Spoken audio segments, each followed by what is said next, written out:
Hey guys, welcome back. It's Mike with K.I.S.S Dog Training, and today we're going to take one of the listeners or watchers, depending on which way you're getting this information. We're going to take one of their recommendations for a video, and we're going to do recall or come when called. Okay. Some people will call it either or. It's basically just getting your dog to come back to you on command.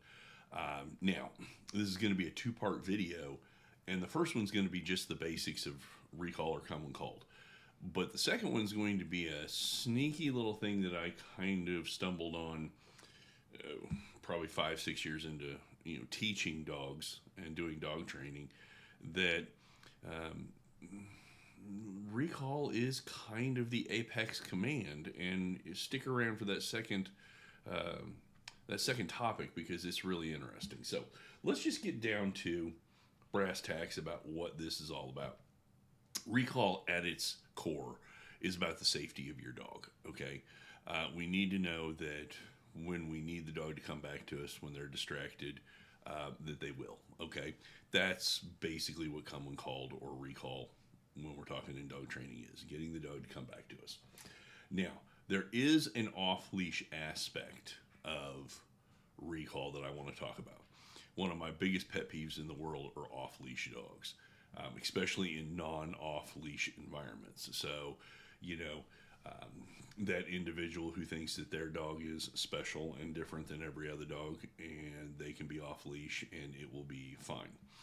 Now, in most cases, what happens is that off leash dog will see another dog and run over and want to say hi because there's no control. And that works when both dogs are social. Um, but what if the dog on leash, who's following the leash laws and doing everything right, is reactive or fearful or whatever you want to say? All you're going to hear is, don't worry, my dog is friendly. And you're going to hear those immortal words come back going, but mine's not. That's why it's on a leash. Please come get your dog.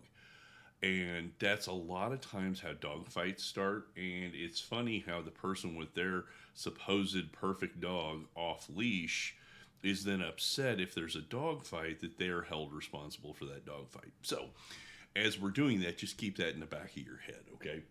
Um, the problem with recall is that most people will end the fun when they're training for recall. It is, don't do that, come here. Don't sniff that butt, come here. Quit sniffing the grass, come here. It's time to leave, come get in the car.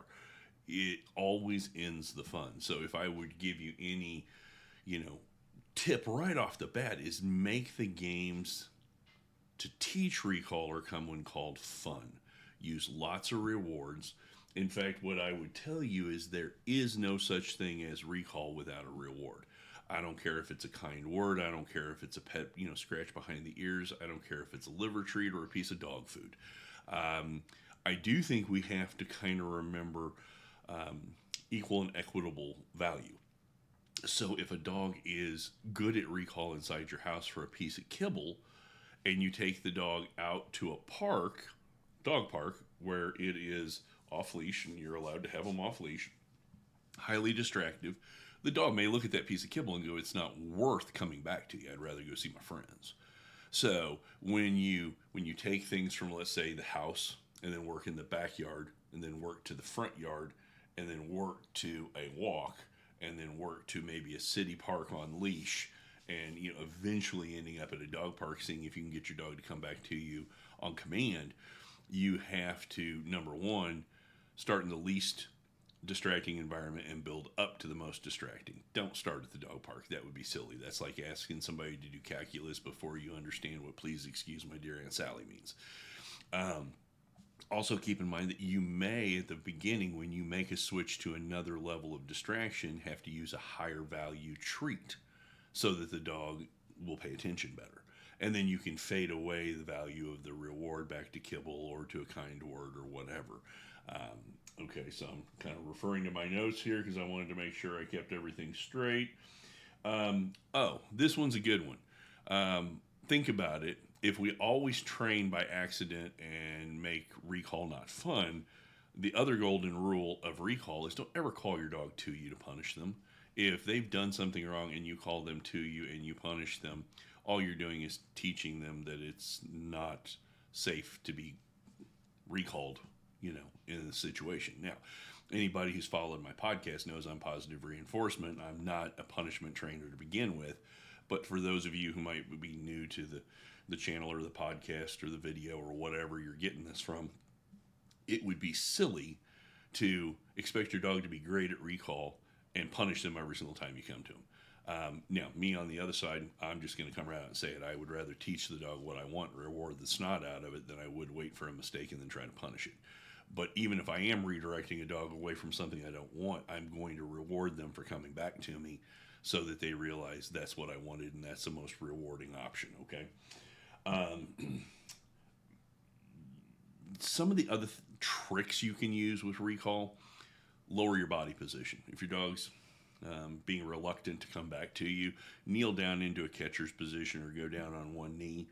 You tend to be less intimidating when you are lower, and the dog is more apt to come to you. The hand signal for recall is simply dropping your hand to your side to offer the treat, right? And then over time, you just drop your hand to your side and the dog comes to your hand. Some trainers will call that a touch command. Some people will refer to that as a way to pet the dog when they come in. You can give them a treat, but that dropping of the hand is really important, which brings us to another thing. If you're going to say, hey, Fido, come here, that hand needs to drop at the exact same time you're saying the word. If I were to say, hey, Fido, come here, and then I reach in my pocket for the reward, the dog is not going to see the hand signal they're used to, which is the hand drop to the side, and they're going to go, oh, you don't want me to recall, I'm going to go back to what I was doing. So if I see something that people make the mistake is that they don't drop the hand the minute they say the word. It needs to be simultaneous. Okay. The other thing here is, I think as you get more and more into recall and come when called, you're going to find that it's a great way to practice impulse control and frustration tolerance. As long as there's a reward and we're being kind and we're not yelling and screaming and we're not acting like tyrants with our dogs, they're going to learn to enjoy it. But I think one of the keys, and this is kind of a segue into that next video I was talking about, so please come back and check it out because I think you'll be kind of shocked by it, is we need to have a dog who's redirectable. I need to be able to go, hey, it's time to go. Let's head.